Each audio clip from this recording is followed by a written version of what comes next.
aí, seus lindos? Ó, então, respondendo as perguntas que a gente tinha aberto a caixinha na semana passada, bora falar um pouquinho de financiamento imobiliário. Eu, corretor de imóveis, não tenho assim um absoluto conhecimento sobre essa área, mas trouxe aqui um matemático, Felipe Ivo, bicho é foda e tem que falar um palavrão pelo menos no vídeo, para tirar umas dúvidas que a gente trouxe para vocês. Então, bora lá. Vamos para a primeira pergunta. Bora. Ivo, primeira pergunta, para mim não faz sentido nenhum, mas o que é saque? Perguntaram aqui. Saque é um movimento do vôlei. Não, brincadeira. Saque. Para falar de saque, a gente tem que entender os dois modelos que tem de financiamento habitacional, que é o método Price ou o método saque. O método Price é quando tu faz um financiamento e a parcela é fixa, ela é sempre igual, do começo até o fim. E o método saque, que significa sistema de amortização constante, é um modelo onde a primeira parcela ela é geralmente mais alta do que o Price, só que ela vai diminuindo e lá no final tu paga uma parcela muito menor do que no começo. Price, parcela fixa, saque, que é a pergunta, é uma parcela que vai diminuindo com o passar do tempo. Tá, mas e qual que é a melhor das duas? Geralmente o saque, no final das contas, você paga menos juros do que o Price. Agora, qual é a melhor depende muito das tuas finanças. Se para ti uma parcela um pouco menor no começo, que é a Price, faz mais sentido, então vai pela Price. A saque, tu paga menos juros e com o tempo o teu salário, tuas rendas, elas vão aumentando e a parcela vai diminuindo. Então, a médio e longo prazo, ela tende a impactar menos no teu orçamento. Pensando assim de forma geral, então ir para uma saque, que foi aqui a pergunta, seria algo melhor no longo prazo. Sim. Até porque paga menos juros e no final das contas é o que a gente quer, né? Perfeito. Não quer ficar pagando juros pro banco. Então vamos lá para a segunda pergunta. Vamos lá, Ivo, presta atenção aí, ó. Preciso dar uma entrada no financiamento imobiliário? Sim, via de regra sim, a não ser que você tenha uma linha de crédito bem específica para imóveis de baixa renda, mas sempre tem que dar uma entrada de 10 a 20%, depende se é imóvel novo ou usado e também depende do máximo que você pode pagar de parcela. Então, às vezes, o seu salário, a sua renda ali, só comporta um valor X que você é obrigado a dar 40% de entrada. Okay? Mas sempre tem que dar a entrada. No caso, assim, pra gente ter uma ideia, assim, o cara vai comprar um imóvel de 500 mil reais, mas a renda dele permite que ele só consiga fazer um financiamento de 400. Então, esses outros 100 mil, ele teria que ser como se fosse a entrada dele. Isso, que é 20% dos 500 mil. Perfeito. Próxima pergunta. O melhor é reduzir a parcela ou o prazo do financiamento? Sempre reduzir o prazo, considerando que melhor significa pagar menos juros. Tá. Então, seu objetivo é economizar juros, deixar de pagar juros para o banco, sempre reduza o prazo. Perfeito. Ok? Tá com um orçamento complicado, a parcela está consumindo uma grande parte do seu salário, vai querer reduzir a parcela. Perdeu uma renda. Ok, é possível fazer, mas entenda que para economizar juros, para deixar de pagar juros para o banco, reduzir prazo é sempre a melhor solução. Show de bola. Próxima pergunta. Essa aqui é boa. A Selic vai subir? Peguei a bola de cristal. Se você sabe essa resposta, deixa aqui nos comentários para a gente ganhar dinheiro com isso. Enfim, a Selic vai subir, vai cair? Não sei. Olha esse vídeo daqui a 6 meses e nos responda. Boa. Então vamos para a próxima pergunta já. Meu nome está sujo. Posso fazer um financiamento imobiliário?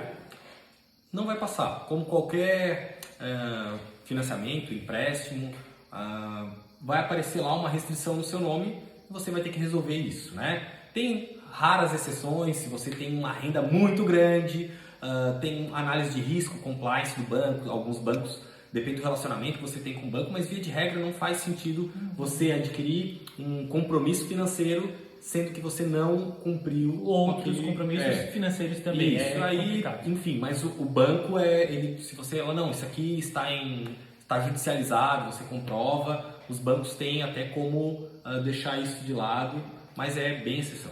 A gente vai de novo usar o depende, mas maioria e via de regra não vai passar. Aí o depende é um pedacinho de nada de alguns casos muito específicos que depende. Próxima pergunta. Se eu faço um financiamento imobiliário e depois me separo, como fica? Ferrado. Por experiência própria. Cara, se você... Aquela musiquinha. Se você fez um financiamento habitacional com o cônjuge, né, o casal juntou as rendas para que a parcela atingisse ali o máximo de 30% dentro da renda dos dois. O imóvel vai estar alienado ao banco com o nome dos dois, certo? Houve separação, um dos dois vai ficar com o imóvel para que fique só no nome de um dos cônjuges, tem que fazer o financiamento novo. Então o outro sai e quem ficou com aquele nome, quem vai pegar essa dívida, esse financiamento, vai ter que ter a apresentação de renda suficiente para conseguir esse novo financiamento. Isso, sujeito às taxas de financiamento atuais. Tu não consegue reciclar o contrato anterior, simplesmente tirar o nome de uma das partes. Vai ter que fazer um novo contrato. É um novo financiamento. Eu fico pensando, às vezes vale mais a pena o casal se separa, mas não se desfaz da dívida, porque senão... faz um contrato de gaveta. Claro. Se o cônjuge que não vai ficar dono do imóvel, se ele não precisa...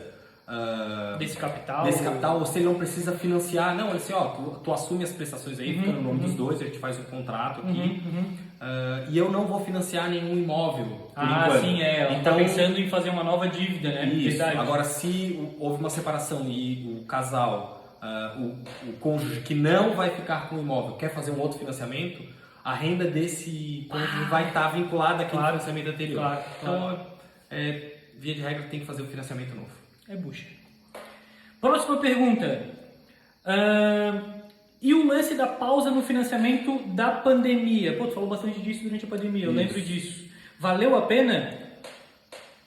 Para as pessoas que tiveram a sua renda reduzida ou até foram demitidos, né? Era bem interessante tu pausar ali por 6 meses. Acho que teve até prazo maior, porque você não tinha como pagar. Mas um detalhe que não foi muito divulgado é o fato de que você não tinha obrigação de pagar, mas os juros continuavam a correr. Como assim? Mas aí esses juros, ele ia lá pra frente, é isso? Esses juros ia acumulando no teu saldo devedor. Quando tu voltasse a pagar, a tua parcela tava mais cara. Claro. Porque tu tá devendo mais. Mesmo se pegasse aquele modelo de pagamento de parcela a um saque. Sim, porque o teu saldo devedor continuava a aumentar no período. Então, a isenção de pagar, né, esse salvo-conduto que foi dado, era no sentido de que a Caixa, eu não vou te acionar judicialmente, eu não vou querer o mas não vou deixar de ganhar o meu. Mas não vou deixar de cobrar os juros pactuados entre nós.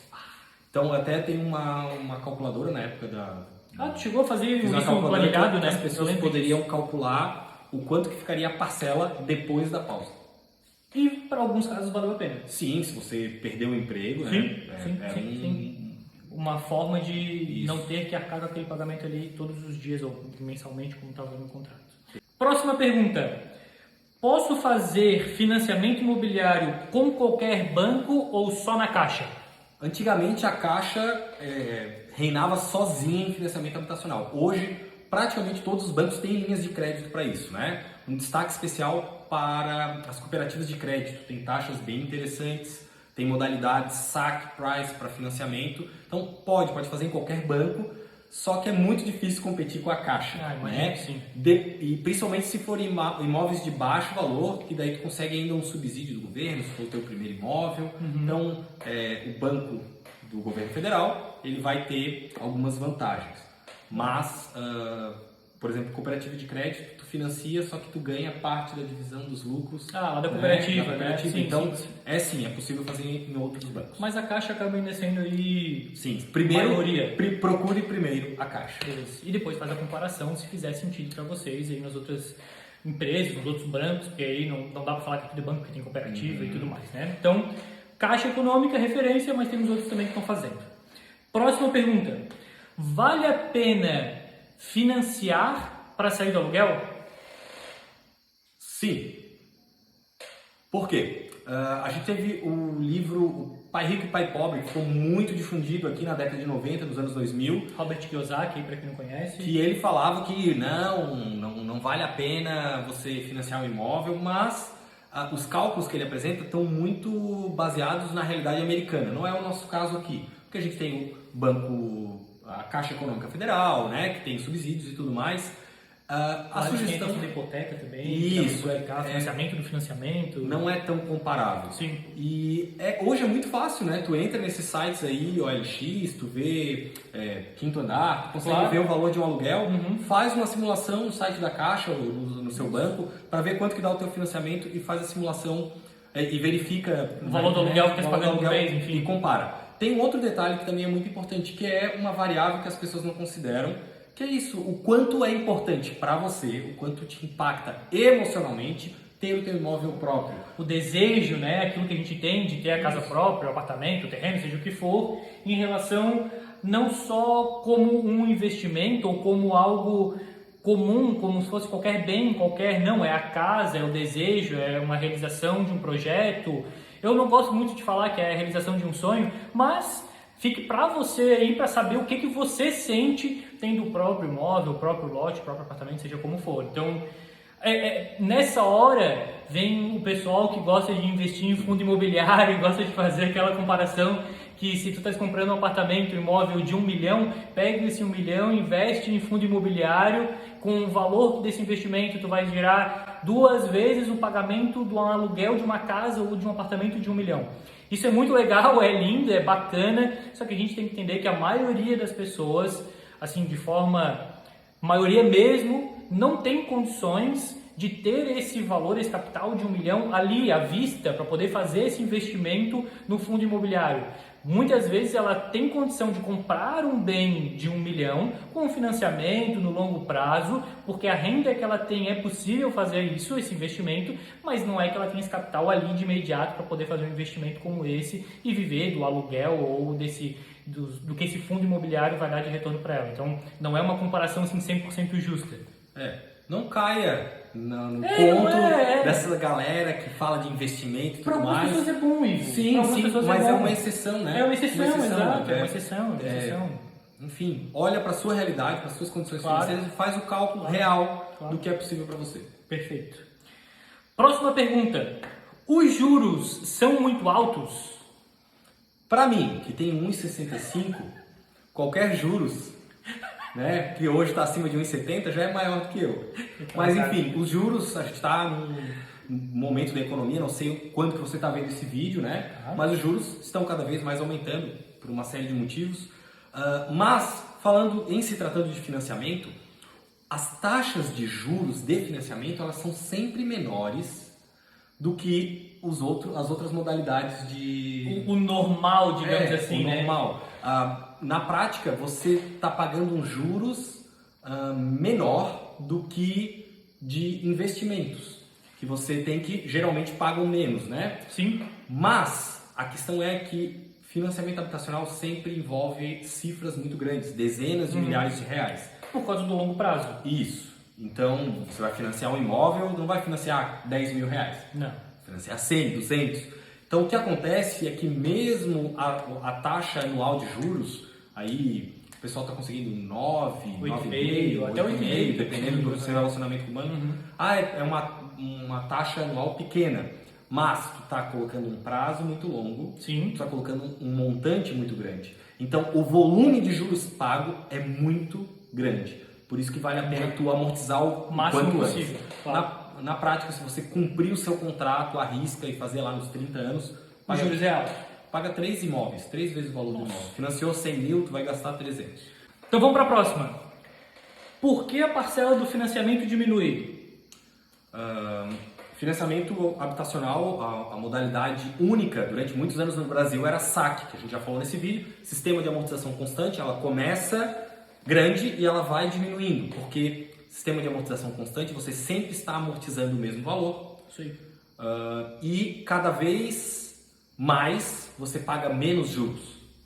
Então, um exemplo bem prático, se você financia 120 mil reais em 30 anos. Ok. Tá? 120 mil reais em 30 anos não é um... Não, a conta não vai ficar boa. Vamos lá, se você financia 360 mil reais em 30 anos. Ok. Certo? Dá 360 mil dividido por 360 meses, dá R$1.000 por mês. Certo? Então a amortização constante é essa, você vai pagar todo mês R$1.000. Só que você vai pagar também os juros em cima do que você está devendo. Então, no primeiro mês você está devendo 360 mil. Pega a taxa de juros lá mensal, calcula, aplica em cima do 360 mil e soma. Então, no primeiro mês você vai pagar R$1.000 mais os juros. Tá. Para fins didáticos, vai pagar R$3.000. Tá, beleza. Então, no primeiro mês, é mais ou menos esse o cálculo. Tu vai pagar R$3.000, dos quais só 1.000 vão reduzir tua dívida. Os outros 2.000 são juros. São juros. É isso. Tá. Então, no mês seguinte, tu já não está devendo 360 mil, tu está devendo 359. Sim. Então, quando eu calcular os juros, não vai dar 2.000, vai dar R$1.900. Porque vai diminuir um pouquinho em E aí, relação ao por isso seu que a valor parcela vai declarado. diminuir. Perfeito. Legal? Perfeito. Boa. Então, já emendando com essa pergunta, vamos lá. O que é melhor, Selic ou IPCA? Essa é uma resposta que depende muito da taxa do momento. Eu não sei quando você está vendo esse vídeo, se você veio do futuro, se você está no passado, mas de fato, 2050. no momento atual que a gente está com as taxas, se você quer quitar o teu financiamento rápido, vai de IPCA, ok? Os contratos habitacionais e financiamentos habitacionais, eles estão colocando IPCA mais TR.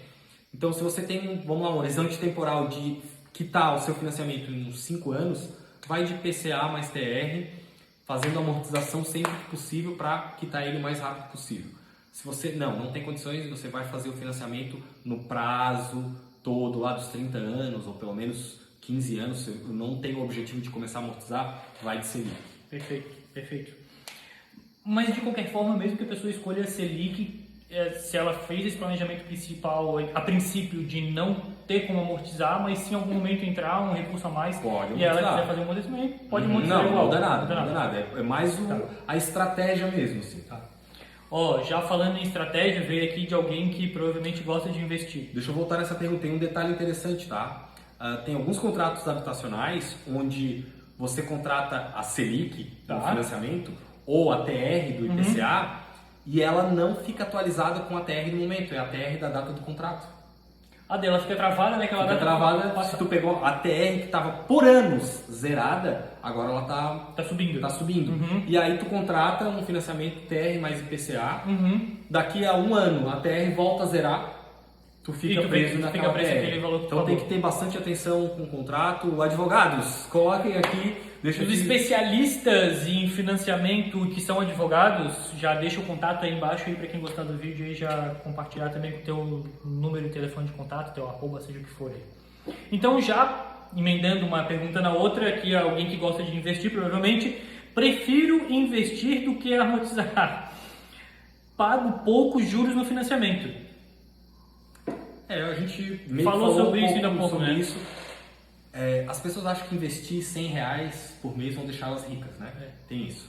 Mas, de fato, quando tu faz um financiamento habitacional, tu cria uma dívida muito grande.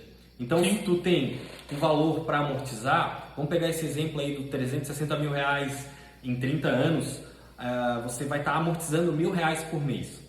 E você teve uma promoção e tudo mais, você tem mais R$1.000 disponível no seu orçamento. Para fazer essa amortização. Se você fazer a amortização de mais R$1.000 todo mês, você reduz o seu prazo pela metade.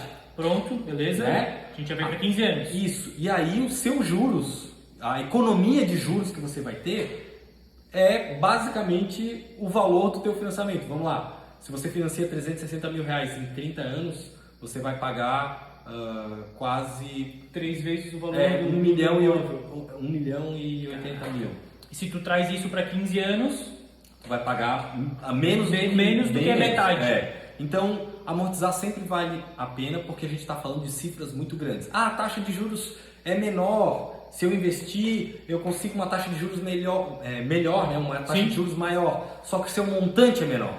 Então, preocupe-se com essa variável do montante. A pessoa faz a comparação no período total, sem fazer nenhum tipo de amortização, sem nada, com o investimento que eu hoje, no momento, a renda fixa está trazendo alguma coisa melhor, mas a gente sabe que isso pode mudar a qualquer momento e isso pode se inverter, economia real é isso, daqui a pouco vai uma debandada, todo mundo volta para a Bolsa de Valores porque renda fixa não está dando nada, e assim vai, e essa conta daí acaba não fechando muito bem. Né? Eu tenho um exemplo bem prático de uma planilha que eu uso nas minhas consultorias.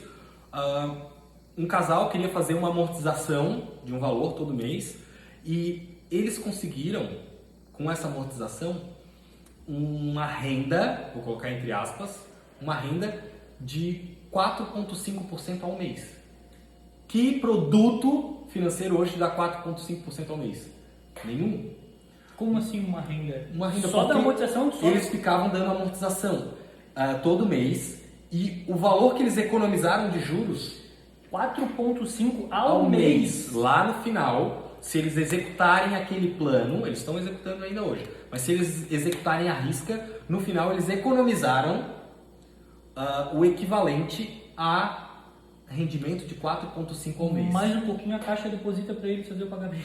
Você tem interesse? Vai lá no meu direct, manda uma mensagem lá. Isso não é pirâmide. Não. Não é 1%, 2% por mês garantido, 3%, 4%. Não. É um modelo de amortização feito de uma consultoria que fez, onde no planejamento financeiro que eles tiveram com um financiamento que já tinha sido contratado, é isso?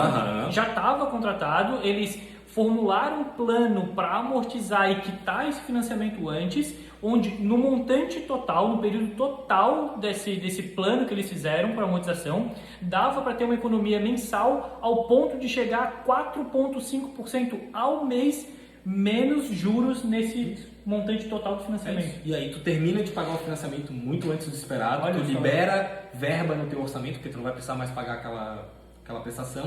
E aí se tu pegar essa... 4,5 mês, qual é o investimento que te dá isso hoje, que dá esse retorno, né? Então... Se você tem interesse, vai lá no meu Instagram, me segue aí, @FelipeIvo, no TikTok @FelipeIvo. Já chama o cara para uma consultoria, pede a planilha, faz o pagamento, que ele vai te mostrar como é que tu faz para ganhar 4,5% ao mês. Não é para ganhar não, gente. Pô, não é propaganda enganosa, é para amortizar do financiamento imobiliário. Vou fazer esse estudo aí. Boa. Vamos para mais uma então. Qual é o número máximo de parcelas? Durante muito tempo era 30 anos, 360 parcelas. A Caixa, que é a referência aqui para o nosso vídeo, passou para 420, são 35 anos. Mas tem alguns bancos que estão fazendo até 40 anos, 480. A Caixa não.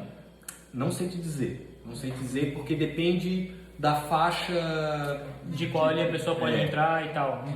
Mas tem questão não de idade aconselho, também, é levado em consideração. Não aconselho. Até porque o impacto na parcela é muito pequeno. De 360 para 420 é muito pequeno. Em compensação, 10 anos a mais pagando juros. 10 anos a mais pagando juros. Então não faz muito sentido, né? Não faz muito sentido. Isso mesmo.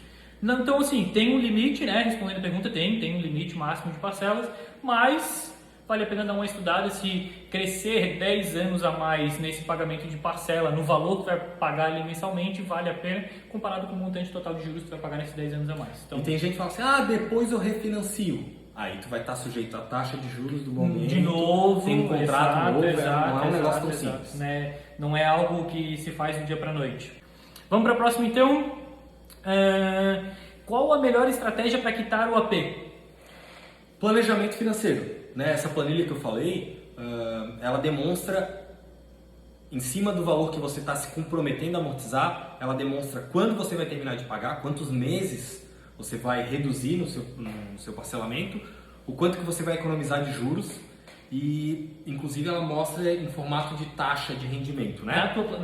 Nessa planilha que tu tem que faz parte da minha consultoria? Legal. Então, assim, a melhor maneira, tem gente que fala, eu sempre pago 2 parcelas, sempre pago 2 prestações. Legal, só que se tu apenas fizer isso... Sem se planejar, se você sem nem se vai planejar, fazendo, né? tu nem vai saber quando que vai acabar o teu financiamento. Óbvio, vai estar bem acelerado, mas tu não tem um ponto, assim, um objetivo, uma meta, né? Então, ao fazer um planejamento financeiro, tu consegue colocar isso no tempo e saber o tamanho do teu esforço. Claro. O tamanho do teu esforço e aí... Consegue metrificar isso, e tu vai ter um compromisso. Não, se eu fizer isso, lá em 2025 eu quito o meu imóvel. Então é muito importante você ter um planejamento financeiro. Até psicologicamente isso te ajuda, total, né? Total. É uma meta smart, né? Tem vídeo Sim. no meu Instagram sobre metas smart. Você precisa temporalizar ela. Então Claro. só pagar 2 prestações você não consegue temporalizar. Não é que não é bom, ótimo, Não, você é consegue, ótimo, se a você pessoa consegue. consegue fazer o pagamento de Perfeito. 2, excelente. Mas bota isso num plano, meça isso, quanto que dá a vantagem de pagar 2 parcelas, ou 1 parcela e meia, 1 parcela mais 1/4 da outra, enfim, seja como for, bota isso porque psicologicamente e até mesmo para programação financeira, né, daquele casal, daquela família, daquela pessoa, seja como for, para poder depois ter essa verba disponível para outros investimentos, quem sabe, para não ter mais essa obrigação com esse pagamento junto à instituição financeira. Então, não é só a questão financeira, no final das contas, de amortizar e de diminuir os juros, mas de ter um planejamento de médio prazo para saber quando que vai ter essa quitação. Psicologicamente isso é positivo, né? Até questão para ter uma constância. Perfeito. A gente consegue estabelecer uma constância, porque... E botar meta também, né? Isso, dentro da saque a parcela vai diminuindo, então o Sim. dobro fica muito relativo, Boa. né? Então é muito importante fazer É o dobro de quê, né? Daquela parcela atual, enfim, verdade. Agora, a melhor maneira é fazer mensalmente, né? E não sim. deixar acumular. Sim, Eu vou sim, juntar sim. dinheiro por 10 meses e dar uma amortização grande. Não, se tu tá juntando, todo mês vai lá e É que a gente sabe que quem já entende a questão da amortização, sabe, e também não é uma realidade para todo mundo, a gente tem que entender também que a vida não é fácil, e a gente sabe que quem está pegando um empréstimo, quem está pegando um financiamento, muitas vezes o máximo que ela consegue, segurando naquilo que ela pode, é aquele valor daquela parcela que ela tem ali, e aquilo ali já às vezes é um sacrifício para uma família, mas também é possível tentar fazer com que a gente diminua essa parcela, principalmente os juros que está se pagando, pegando algumas vantagens financeiras que acontecem já na nossa vida. Se a gente é funcionário, a gente sabe que chega no final do ano tem 13º. E aí, por que eu faço essa observação? Falasse que às vezes vale mais a pena pegar um capital que, a princípio, vamos lá, um 13º, a pessoa vai receber ele 2 vezes por ano, tem às vezes uma antecipação em junho, outra lá em novembro. Não espera para fazer o pagamento só lá em dezembro, lá em novembro, quando vem a segunda parcela. Já paga uma parte deles agora na primeira parcela, porque fazer isso, antecipar isso, quanto mais conseguires pegar isso e amortizar com antecedência de tempo, é melhor do que deixar para pagar tudo lá em dezembro, porque paga menos juros no final das contas. Reduz o teu saldo devedor, tu fica menos tempo, a tua dívida fica menor por mais tempo. Perfeito. Gente, quero agradecer, Ivo, obrigado, meu amigo, valeu, tirou aqui todas as dúvidas. Quem tiver mais dúvida, quem quiser uma consultoria de verdade, o Ivo tá lá no Instagram, segue lá, Isso, aqui no arroba não, aqui. Não, em algum lugar aqui da tela vai estar o arroba dele. Felipe Ivo. Segue ele lá no Instagram. TikTok, YouTube e tudo mais, segue ele lá. Não. OnlyFans! Tá lá no OnlyFans dele. É Amigo, obrigado mais uma vez por estar aqui. Talvez a gente traga mais vídeos, vamos falar mais, dependendo de como for a repercussão disso aqui, não só sobre financiamento, mas ajudar as pessoas que estão em casa a cuidar um pouquinho mais da educação financeira, trazendo, lógico, essa ligação com a parte imobiliária, para a gente saber como a gente pode ir para a parte financeira, o que a gente pode comprar, adquirir, que esteja dentro de uma realidade onde a gente não consiga esticar a perna mais do que devia e depois tá aí atropelando sem conseguir fazer o pagamento e tendo uma dívida maior do que a gente imaginava. Obrigado mais uma vez pela tua ajuda, tá? Valeu. Tamo junto. Pessoal, valeu, gostou? Então já segue aí, clica no sininho se estiver no YouTube, dá um like, um comentário se estiver em qualquer outra rede social, no Instagram, TikTok, seja onde for. E obrigado pelo vídeo, tamo junto, valeu!